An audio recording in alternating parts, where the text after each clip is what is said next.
देश में कोरोना संक्रमितों की संख्या 7 लाख के आंकड़े को पार कर गई है। ये नंबर्स कोरोना का डाटा उपलब्ध कराने वाली स्वतंत्र एजेंसी वर्ल्डोमीटर और भारत सरकार की तरफ से इसकी आधिकारिक पुष्टि होना बाकी है। वर्ल्डोमीटर के मुताबिक सोमवार शाम तक भारत में कुल मरीजों की संख्या 7,04,607 हो गई।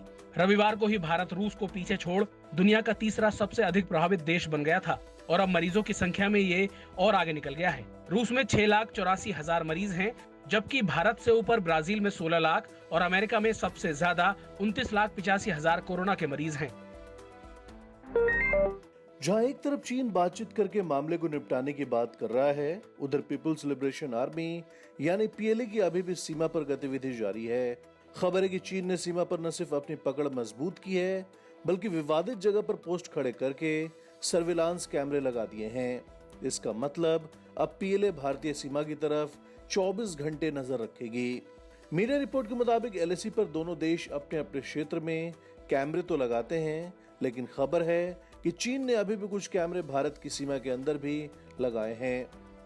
नवभारत टाइम्स के मुताबिक गलवान घाटी में कैमरे अस्थायी पोस्ट पर लगा दिए गए हैं और भारतीय सेना पर नजर रखी जा रही है। बता दें कि पूर्वी लद्दाख की गलवान घाटी में चीन ने 1.5 से 2 किलोमीटर तक अपने टेंट पीछे कर लिए हैं। ये टेंट चीन ने पेट्रोलिंग पॉइंट 14 से पीछे किए हैं। पेट्रोलिंग पॉइंट 14 वही जगह है जहां 15 से 16 जून की दरमियानी रात भारत चीन सैनिकों के बीच झड़प हुई थी।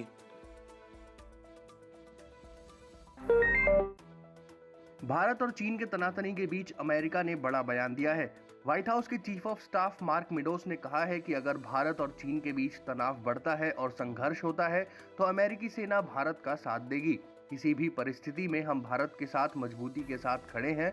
उन्होंने कहा कि दक्षिणी चीन सागर में हमने अपनी मौजूदगी को मजबूत करने के लिए 2 विमान वाहक पोत तैयार किए हैं।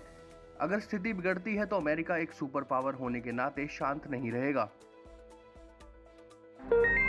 चीन ने कहा है कि लाइन ऑफ एक्चुअल कंट्रोल पर तनाव और तनातनी खत्म करने को लेकर दोनों सेनाओं के बीच प्रगति हुई है। विदेश मंत्रालय के प्रवक्ता जाओ लिजियान ने कहा है कि चीन और भारत के सैनिकों में 30 जून को कमांडर स्तर की बातचीत हुई। 2 दौर की वार्ता में बनी सहमति पर दोनों पक्ष अमल कर रहे हैं। साथ ही उन्होंने तनातनी और तनाव कम करने के लिए प्रभावी कदम उठाए जाने की भी बात कही।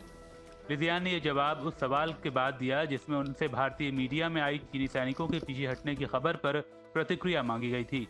हालांकि चीन की तरफ से यह प्रतिक्रिया पूर्वी लद्दाख में तनाव को कम करने के लिए दोनों देशों में कमांडर स्तर की बातचीत के 6 दिन बाद आई है। इसके अलावा चीन ने एलएसी पर तनाव को कम करने के लिए भारत से उम्मीद की है कि वो सैन्य और कूटनीतिक स्तर पर संवाद कायम रखेगा।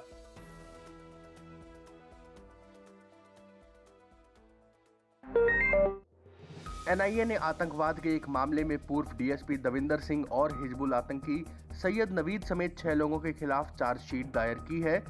चार्जशीट के मुताबिक दविंदर सिंह पाकिस्तान हाई कमीशन के अधिकारियों के संपर्क में था और देश से जुड़ी खुफिया जानकारी उन तक पहुंचाता था। वहीं दिल्ली पुलिस ने कोर्ट को बताया था कि सैयद नवीद अपने साथियों के साथ मिलकर दिल्ली समेत देश के कई हिस्सों में हमले और कई वीआईपी लोगों को मारने की साजिश रच रहा था। पुलिस ने दविंदर सिंह को 2 आतंकवादियों के साथ 11 जनवरी 2019 को एक गाड़ी में पकड़ा था, जिसके बाद जम्मू कश्मीर पुलिस से उसे बर्खास्त कर दिया गया। पहले तो इस मामले में जम्मू कश्मीर पुलिस जांच कर रही थी, लेकिन बाद में एनआईए ने इसे अपने हाथ में लिया। राजधानी दिल्ली से सटा नोएडा शहर भी कोरोना वायरस के संक्रमण से जूझ रहा है।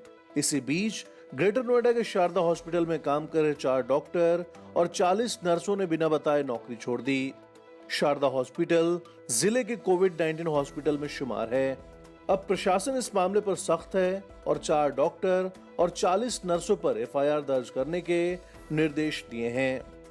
दरअसल अचानक नौकरी छोड़ने से हॉस्पिटल में कोविड-19 मरीजों के उपचार में बाधा आ रही है। अब ऐसे में डॉक्टर और नर्स को लेकर गौतम बुद्ध नगर के जिला अधिकारी सुहास एलवाई ने कड़ा रुख अख्तियार कर लिया है। डीएम ने कहा कि ऐसे डॉक्टर्स और नर्स को नोटिस दिया गया है, उनसे ड्यूटी ज्वाइन करने के लिए कहा गया है। उन्होंने कहा कि ड्यूटी ज्वाइन न करने वाले डॉक्टर और नर्स के खिलाफ एक्शन लिया जाएगा। कोरोना संक्रमण की वजह से गोवा के पूर्व स्वास्थ्य मंत्री सुरेश अमोनकर की मौत हो गई। 68 साल के अमोनकर ने सोमवार शाम को दम तोड़ दिया। बताया जा रहा है कि अमोनकर को वायरस से संक्रमित होने की पुष्टि जून महीने में हुई थी, जिसके बाद उन्हें मारगांव के ईएसआई अस्पताल में एडमिट कराया गया था। पिछले कई दिनों से उनकी हालत गंभीर थी। राज्य के स्वास्थ्य मंत्री विश्वजीत राणे ने भी गोवा भाजपा के पूर्व अध्यक्ष अमोनकर की कोविड-19 से निधन की पुष्टि की और शोक जताया। अमोनकर के निधन पर गोवा के सीएम प्रमोद सावंत ने ट्वीट कर दुख जताया। उन्होंने लिखा कि गोवा के विकास में उनका बहुत बड़ा योगदान है, जिसे भुलाया नहीं जा सकता। कोरोना से घिरे गुजरात के सामने बरसात नई मुसीबत बनकर आई है। हालात यह है कि राहत और बचाव के काम के लिए एनडीआरएफ की 7 टीमों को रवाना किया गया है। ये 7 टीमें कच्छ और राजकोट के प्रभावित इलाकों में मोर्चा संभालेंगी। राज्य में बीते 48 घंटों से तेज बारिश है और सौराष्ट्र के पोरबंदर, गिर सोमनाथ, जूनागढ़ और अमरेली जिलों के साथ साथ दक्षिण गुजरात के वलसाड़ और नवसारी जिलों में जलभराव की स्थिति बन गई है। बारिश के कारण 2 लोगों की मौत का भी समाचार है और कई गांव ऐसे भी हैं जहां अभी संपर्क नहीं हो पाया है।